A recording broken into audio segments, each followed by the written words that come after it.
YouTube. It's time for the top 10 things I hate most about car audio and bass and shit. Alright, in no particular order, just picking them out of this little list I made. Number one, flex videos of any kind.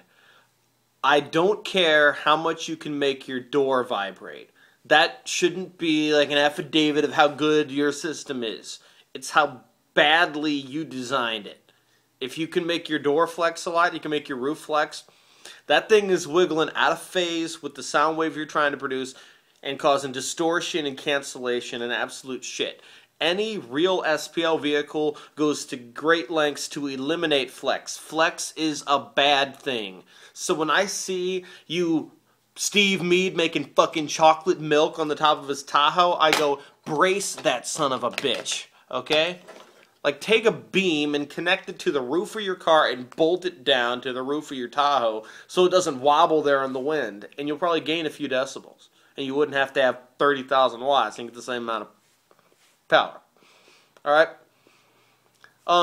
Unwrapped enclosures. Guys who go through great lengths to make and design their enclosure, and then they slide it in, and it's that ugly MDF color that doesn't go with anything. It's like, really? You just spent thousands of dollars upgrading, the power system, the cables, and everything, and then you just slide in this ugly-looking MDF enclosure? Like, spend another $100 and wrap it in some nice vinyl or some suede leather. Help carpet the damn thing. Something. Okay. Small ports and badly aimed ports, okay? Porting a box takes design work. You can't just cut a random ass hole in the box and make a little slot. That'll make things worse. I hate that shit. It's like, I got the box ported and it's 1:15 and here's your port right here. Like that. It's ported. And when people take, they take the CD and they go, look at my port turbulence, and they play like a song that's not a 20 hertz tone. It's like a 40 hertz tone, and the CD breaks on the port. Breaking CDs on your port means that air is getting crammed into such a tiny area that to move the same amount, it has to move a lot. This will cause, one, more resistance in the port and more turbulence and be an overall loss of SPL. Typically, Phi Audio website, digital designs, guys are behind this. 12 to 16 square inches of port area per cubic foot of box volume. Some real shit there. Alright? Mindless Steve Meade fans. Steve Meade does a great job with this system with fit and finish. He does a great job. He's a great installer. But there are too many mindless fans that just go around YouTube comparing his system to everything.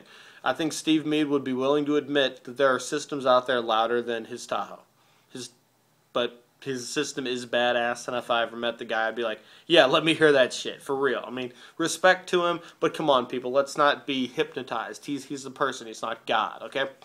He does make some great videos, though, so respect to Steve Meade. He knows what he's doing. He's definitely a veteran.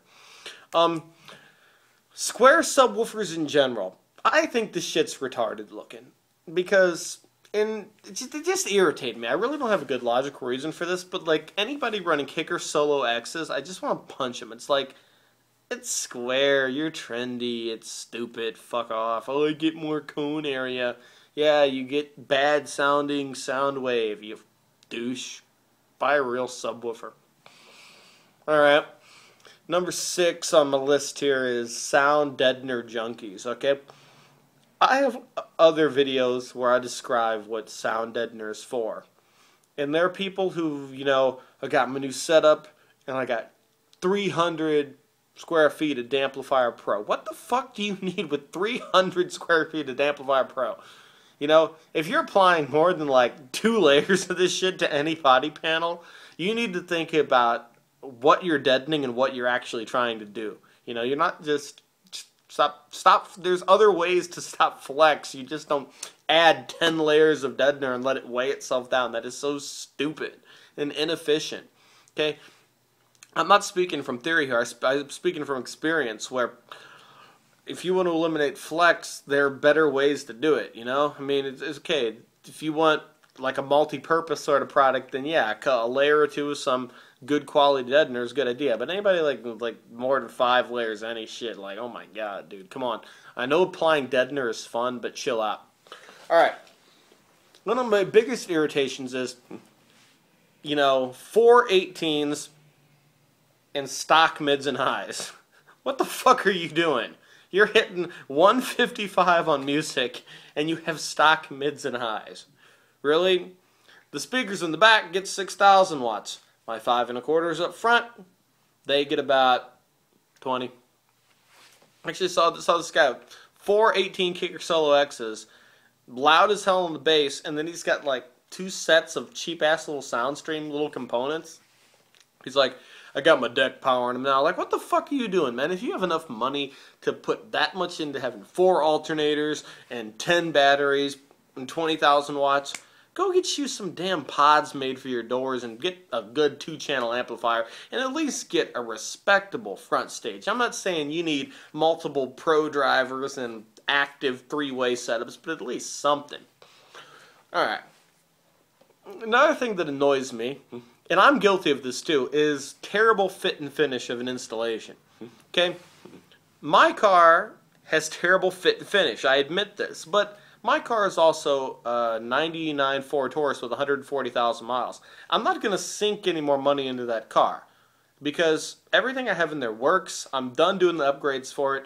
It works for me. Next car I get will have the good fit and finish. Will have everything. Right now, that was like my car that I learned on. Okay?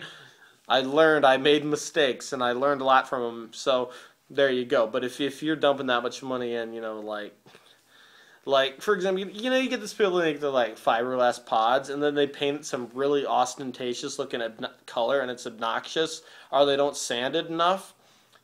Make it look classy.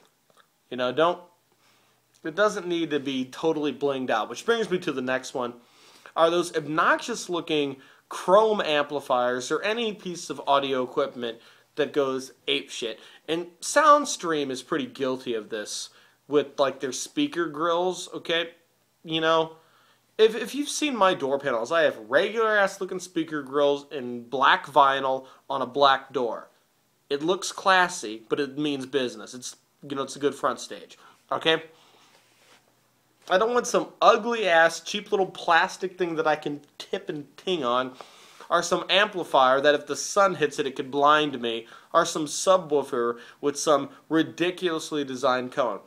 I think as far as subwoofers, the best, most aesthetically pleasing subwoofer for the surround and the cone is the JLW7. That flat black, cone with the tall foam surround. That's a good-looking woofer. But other good-looking woofers are anything by Audio Q, Phi Audio, DC Audio, Digital Designs. They all just look like they're there to do what they need to do.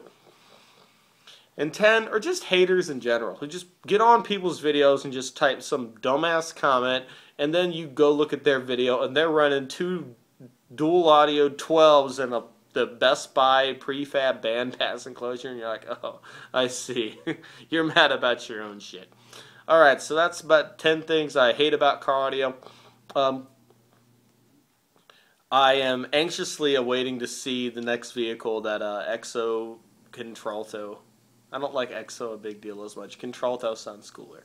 No, I'm waiting to see what he gets. 3 Soundstream triple X's. Dude, you're going to be deaf by the time you're, I don't know if you're older or younger than me, by the time you're my age, you'll be deaf. But respect, definitely, and your video is entertaining. Always a shout out to Pete, Hexibase. Love his videos. He's one smart motherfucker.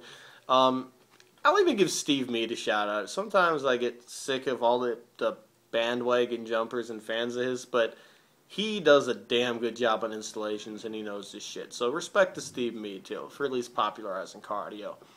Alright, that's all I got.